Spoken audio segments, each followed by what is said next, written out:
Hey everybody, happy Thursday. It's a little rainy today, and instead of sitting around the office talking about everything that Trump and Elon are doing downtown, I thought I'd jump back in the calendar here a little bit and talk a little bit more about affordability and Gen Z and how a first-time home buyer gets into a house. Okay, I'm not going to bore you with a bunch of stuff you can look up online. I'm going to tell you a personal story of what it was like for me to be a first-time home buyer and a second-time home buyer when it happened in my life. So let's jump into the Wayback Machine. Let's go back to 1998. Ooh, it's so cool in 98. 98, I was 25 years old. I was living in a single-family house by myself. I was paying $850 in rent, and I made 64 grand that year. So $64,000. It's a lot, I know, it's not a ton, but in 1998 dollars, it was great. Now, you're going to say to me, Matt, what was the interest rate in 1998? The interest rate in 1998 was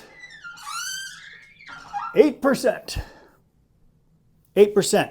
So all this story actually doesn't start in 98. I just wanted to talk to you about where I came from. So I was renting for $850. Okay, so I'm renting for $850 in 98. In 99, I decide I'm ready to buy. I call my realtor. Her name was Barbara. Loved Barbara. Barbara drove me all around the world. Now, these were the days before we had it all online. So every morning I'd wake up and get a manila envelope with some printouts, with some individual lines about the houses that were on the markets. No photos, no descriptions, just how many bedrooms, how many bathrooms. Barbara and I would get in the car, run out there. Now here was my list, right? We all have our list. My list of what I needed was I wanted another single family home. I wanted a yard so I could get a dog, but I wasn't worried about fixing things up. I could do some of that myself. My budget was $155,000. And $155,000 was the top of my budget because I couldn't afford $1 over that. I lost in multiples over and over again. I kept looking at houses that were 165 or 158, thinking that I could get them for the price I needed them. And Barbara would tell me, well, it's not going to happen. But I didn't believe Barbara until she proved that she was right. So one Saturday morning, Barbara shows up to pick me up. I said, Barbara, I don't think I'm really excited about any of the houses that we have on the list today. And she said, get in the car. So she drove me out of my area I was looking in and drove me up to Rockville. We pulled up in front of a townhouse. And I said to Barbara, I said, I don't want a townhouse. She said, trust me. We walked through the front door and like my eyes dilated. I was like, wow, this place meets so many of my needs. I go, this is great. So it's a townhouse. She goes, well, it's a townhouse condo. And I said, I didn't want a condo. But long story short, this was a Saturday. We left there, went and filled out the offer. Barbara stood in the rain waiting for the agent to bring them the offer that evening. And I won. And I got my house. So what was that house? That house was a 2-bedroom, 2-bath, brick townhouse that looked a lot like that. How much was that townhouse? That townhouse was $129,000. Even. I think it was $125, and the extra $4 came from an escalation clause that I threw in there. I waived all my inspections. I waived all my financing. Actually, at the time, I really didn't know what I was doing because I was so young, but I trusted Barbara, and she led me right. Okay? So we're saying, all right, so you're in this new place, cost you $129,000. Remember, I'm making 64 grand a year. My condo fee was $317 a month, and my mortgage payment was around $1,820, I believe. So I was right around, $2,100, $2,200 a month. Now, if you're good with math like I am, you see that $2,200 is much greater than $850. And that freaked me out. So what did I do? Well, one, there is a bit of your principal, taxes, and insurance. And at that time, your interest was tax deductible. So this brought this down in a sort of an adjusted range to about $1,600. Okay? And then I introduce you to Kevin. Kevin worked with me at the radio station. Kevin needed a place to live. Kevin became my tenant. Kevin helped me pay my mortgage. Kevin paid me something like $500 a month, and that got me back down to that $850-ish number, or right around $1,000. You say, but wait, what was your interest rate back in 1999? I'm going to erase the board for this one. Okay. My interest rate, it was a 30-year fixed at 8 1/8. But there's more, because at that time, I didn't have 20% to put down.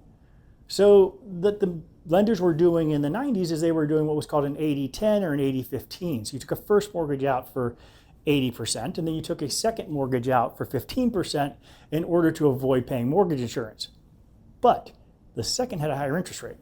My second mortgage rate, interest rate was 12.5. Yeah, you heard me, 12.5. So I had 8 1/8, 12.5, and we went along our way. Now, what was great in those days was that the appreciation factors were so fast that houses were appreciating 20% a year. You could refi out of that second about 9 months after you moved in. So this is how I made homeownership happen in the 90s. I did it again in 2004 when I sold this townhouse and bought my single family home in Kensington. Now at that time, I was making right around $95,000 a year. So now let's fast forward here. We're now into 2004. I am, let's see here, can I do the math? 34. 34 years old, and I'm making $95,000 a year, approximately. I wanted a single family home inside the Beltway. Best one I could find, or cheapest one I could find, was on the market for $500,000. So what I did is I rolled the equity I built up in the townhouse. That townhouse that I bought for $129,000, I ended up selling for $285,000. I had some money to spend. I took that money and I put it into this house. This house looked like this.